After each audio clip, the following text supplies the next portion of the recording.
Depuis à peu près une dizaine de jours, presque 2 semaines, on se pose véritablement la question, est-ce que le Triple H, qui est maintenant en charge du booking de la WWE, de l'esprit créatif, va faire des changements immédiatement, ou alors est-ce qu'on va rester un petit peu sur la ligne de mire de Vince McMahon, au moins jusqu'à WrestleMania? Eh bien, une semaine après déjà, on a quelques petits éléments de réponse et on va en parler dans cette vidéo. Et juste avant de démarrer cette petite chronique, n'hésitez pas à rejoindre le serveur Discord de Dr Wrestling. C'est un serveur extrêmement communautaire, extrêmement cool, où il y a une très bonne ambiance, où ça parle de catch 24/24.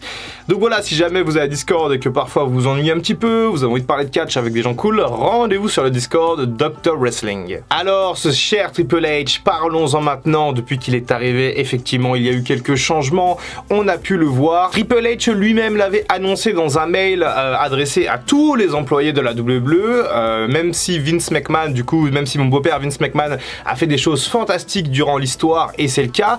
Aujourd'hui, c'est moi qui suis en charge de l'équipe créative, du booking, et je vais faire différemment puisque je ne sais faire que différemment. Et donc, ça veut dire globalement que Triple H va sortir un petit peu du sport entertainment pour rentrer un peu plus dans le professional wrestling. On a pu voir quelques éléments qui allaient dans ce sens. On a pu voir que les mots wrestler et wrestling n'étaient plus interdits à la WWE, ce que Vince McMahon avait interdit. Sans doute que le mot belt, le mot ceinture également pourra être prononcé à la WWE, puisqu'à l'époque on disait title, donc un titre, mais non une ceinture, puisque ça faisait plus prestigieux. Bref, les changements sont déjà en cours, ça se voit clairement. Il y a qu'à voir aussi dans la manière dont est booké Raw et SmackDown depuis tout simplement à peu près une semaine, 15 jours. Alors je vais pas spoiler Raw pour ceux qui n'ont pas vu le Raw d'hier, mais en tout cas effectivement il y a pas mal de changements. Déjà à SummerSlam, le retour de Dakota Kai, le face turn de Becky Lynch, ça déjà c'est la patte Triple H, c'est la patte Hunter. Ensuite à Raw la semaine dernière, du coup pour pas spoiler celui de cette semaine, on a eu Tommaso Ciampa qui a été mis dans une espèce de course au titre US assez importante, assez intéressante, et Tommaso Ciampa qui a été construit extrêmement solide dans ce Raw, ce qui n'aurait pas été le cas sous Vince McMahon, c'est absolument certain. Il y a qu'à voir de la manière dont a été traité les anciens de NXT chez Vince McMahon, et on y reviendra du coup. Bon, on va même y revenir maintenant, on va faire la transition puisque un certain Killer Cross est revenu à SmackDown vendredi, Kairon Cross pardon, qui est revenu du coup. Pareil, sous Vince McMahon, il ne serait pas revenu puisqu'il avait été licencié, ou il serait revenu avec un masque BDSM, fétichiste, que sais-je, bref, ça aurait été de la merde. Là, il est revenu en tant que Kairon Cross, il est revenu avec Scarlett, il est revenu pour s'en prendre à Roman Reigns et Drew McIntyre qui sont en feud pour le titre majeur. Donc il est très crédible, très sérieux, et la WWE veut immédiatement en faire son deuxième top heel de SmackDown derrière Roman Reigns. Donc on n'est pas sur un truc déconnant. On fait revenir Kairon Cross, mais c'est pas pour du vent, c'est pas pour du beurre. Kairon Cross, il a un certain talent, c'est sûr. Avec Scarlett, il forme un duo énorme. Il a une entrée fantastique, il est extrêmement crédible en tant que heel. Je pense qu'il peut y avoir quand même des choses assez intéressantes à écrire avec lui. Je sais pas comment ça va se passer sur les prochaines semaines. Je sais pas s'il va être intégré au match de Clash of the Castle. Personnellement, j'espère pas. Je ne préférerais pas. Je préférerais un 1 contre 1 entre McIntyre et Reigns. Ou peut-être que ça permettrait à Drew McIntyre de faire le pin sur Kairon Cross si c'est un triple threat et de devenir champion en Europe, ce qui serait incroyable.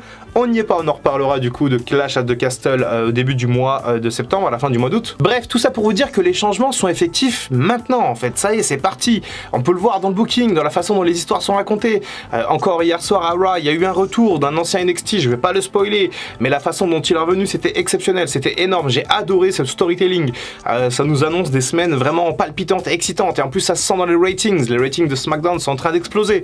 Ceux de Raw aussi. Bref, on a une certaine dynamique positive autour de la WWE, et ça, bah forcément, on peut dire merci à Triple H pour son booking. Alors c'est d'une pierre deux coups, c'est aussi parce que la WWE fait extrêmement de bruit médiatiquement parlant actuellement, et aussi parce que voilà, il y a une ère nouvelle qui s'ouvre avec Triple H aux commandes. Il y a qu'à voir aussi comment Shayna Baszler est bookée. On peut voir qu'il est revenu fort, et on peut aussi se dire que le futur est entre de bonnes mains, que les histoires vont être intéressantes, palpitantes, qu'il va se passer des choses, qu'on va sortir du sport entertainment, qu'on va sortir des segments entre Sami Zayn et les sœurs de Bobby Lashley, qu'on va sortir des matchs, le Miz contre John Morrison, je crois, avec les zombies autour du ring. Ça va être terminé, et Tant mieux, revenons aux basiques, revenons au pro wrestling, à la WWE, revenons aux storylines intrigantes, revenons aux matchs qui ont du sens. La dernière fois, je regardais un match entre Undertaker et Batista, et le gagnant allait dans un match pour le titre, avec une intervention de Shawn Michaels. Bref, tout est parfait dans ce match. Et aujourd'hui, on n'a plus ça, on n'a plus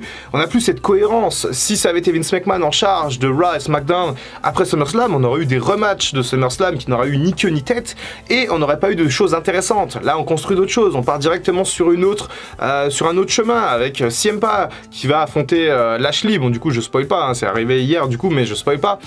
On est sur quelque chose de nouveau, on teste des choses, quid de théorie également. Bref, je suis complètement excité et très honnêtement je crois que je vais couvrir Raw et SmackDown. Alors je vais pas faire des récaps parce qu'il y a déjà pas mal de monde qui le fait. Je crois qu'Axel le fait plus, mais Ali le fait, Sturi le fait, donc ça sert à rien de faire triplon, doublon, mais peut-être j'envisage en ce moment de créer un compte TikTok Dr Wrestling. J'ai cette idée en tête et je pense que fin août début septembre je vais lancer ça, et pourquoi pas faire des petites reviews en 1 minute de Raw et SmackDown sur TikTok. Je pense que ça peut être assez intéressant, j'ai pas mal d'idées en ce sens, donc voilà, restez bien à l'affût. Dr Wrestling sur TikTok est vraiment wrestling 100% catch, ça risque d'arriver bien plus vite qu'on ne le croit. Bref, cette chronique tout simplement pour vous dire que je suis totalement hypé, que les changements sont présents, il n'y a pas de problème, on le voit. Certes, peut-être que les idées créatives à base de Roman Reigns champion jusqu'à WrestleMania, Cody qui lui prend le titre peut-être, ou quelqu'un d'autre, oui ok, ça restera les fondamentaux et ça restera gravé dans le marbre peut-être jusqu'à WrestleMania, mais ce qu'on appelle des changements macro, ça on va peut-être pas les faire, donc des grands changements, mais des changements micro, là on le voit, les retours des anciens, la réinsertion, le clan de Bayley, bref, le face turn de Becky Lynch, tout ça, ces petits changements micro font qu'au final le produit WWE va changer pour de vrai en termes macro. Bon, pour rester dans des termes un peu plus simples, vive le catch, vive Triple H, vive le changement, putain, vive le changement, c'est extrêmement excitant. Ça me rappelle un peu quand All Elite Wrestling a démarré, d'ailleurs on fera une chronique sur AEW cette semaine également, puisqu'il y a des choses à dire. En tout cas, la WWE part dans un bon chemin, je suis extrêmement confiant, j'ai rarement été aussi excité par ce qui se passe actuellement, et vraiment j'ai envie de m'impliquer, j'ai envie de regarder Raw, SmackDown, j'ai envie de regarder tous les pay-per-views, j'ai envie de regarder le network, j'ai envie de kiffer les trucs, j'ai envie de voir les changements, et surtout je suis extrêmement excité, et encore une fois, je suis persuadé que la WWE va vouloir encore une fois ramener des talents qu'elle a perdus durant ces 2 dernières années. Des mecs comme Strowman, des mecs comme Wyatt, tous ces mecs-là, ils peuvent largement revenir. Sasha Banks également, Naomi aussi, bref, il y a plein de noms comme ça qui ont été jetés en pâture et qui peuvent tout à fait revenir et qui, bien bookés, peuvent être assez intéressants, je pense. Et c'est tout ce qu'on demande à la WWE. Please, donnez-nous un programme intéressant et passez Raw à 2 heures. Et passez Raw à 2 heures. 3 heures, c'est trop long. 3 heures, c'est beaucoup trop long. Raw à 2 heures, SmackDown 2 heures, un brand split avec d'un côté SmackDown, d'un côté Raw, avec un roster distinct, un titre par roster, parce qu'en plus de ça, il y a TBS, je crois, non pas TBS, je sais plus la chaîne, pardon, qui diffuse Raw, qui veut des titres à Raw. Forcément, tu payes un contrat avec la WWE, il n'y a pas de titre majeur, ça n'a aucun sens. Donc voilà, le changement là, ça va s'opérer. Je suis persuadé que d'ici les séries, on va avoir quelque chose de nouveau. Sans doute que Roman Reigns va perdre un titre, peu importe la manière. On va avoir Raw et SmackDown qui vont être splittés en 2 rosters bien distincts avec les top face, les top heel de chaque côté, bref, de la cohérence, de la logique et un booking aux petits oignons, parce qu'en plus de ça, ça n'a pas l'air si dur, si compliqué à booker. Si c'est booké justement sur des semaines, si on déchire pas le script avant de faire un SmackDown ou un Raw, comme c'était l'habitude maintenant depuis plusieurs années, je suis persuadé que ça va être énorme, je suis persuadé que ça va être super, que ça va créer de l'audimat, que pourquoi pas la WWE va s'ouvrir aux autres pays peut-être pour diffuser un peu plus largement les pay-per-view, revenir à ce système de pay-per-view directement sur AB1 par exemple en France. Ça fait beaucoup de mal au catch quand c'est resté sur Network, et je comprends, même si encore une fois on a eu la chance d'avoir Christophe Ajus et Nadir Mohamedi aux commentaires, mais ça a niqué un peu cette hype qu'il y avait autour des pay-per-view, cette commu qu'il y avait, je le sais, je l'ai vu, ça a un peu flingué ça, donc voilà, pourquoi pas de l'ouverture d'esprit pour la WWE, sans doute, peut-être, j'en sais rien. Il va y avoir des changements dans l'année à venir, dans les 6 mois à venir, et sans doute pour le meilleur. Peut-être qu'il y aura des changements qui vont nous déplaire, mais moi de mon côté je suis extrêmement optimiste, et croyez-moi, ma flamme, ma passion pour le catch est en train de revenir. Là je regarde Raw et SmackDown, je kiffe, et ça faisait très longtemps que c'était pas arrivé, et franchement, donc chapeau à la WWE, merci, et surtout continuez comme ça, qu'on puisse s'extasier autour du catch et en parler comme ça sur YouTube et sur d'autres plateformes. Voilà mes amis, n'hésitez pas à rejoindre le serveur Discord. Voilà, si jamais vous voulez parler de catch, encore une fois 24 h sur 24 avec des amis, il y a y a des liens qui sont créés dans ce serveur, il y a des histoires absolument folles que je pourrais vous raconter un jour qui se sont passées. Moi, je suis juste le propriétaire, je regarde de loin, mais j'ai mon PDG, mon CEO qui s'occupe de ça. Mais en tout cas, n'hésitez pas, puisque c'est un bel endroit, très communautaire, exactement. On l'a modelé exactement comme moi je le voulais. Et bah voilà, n'hésitez pas, allez voir, allez jeter un coup d'œil. C'était Dr Wrestling, je vous retrouve très bientôt pour une prochaine vidéo. Et en attendant, comme d'habitude, prenez soin de vous. I can feel the blood creeping up from the heathens. Got will, got fight, got pride, got reason. If they wanna go eat, then you know I'm gon' feed them. If you're coming for me, hope you're ready for a demon.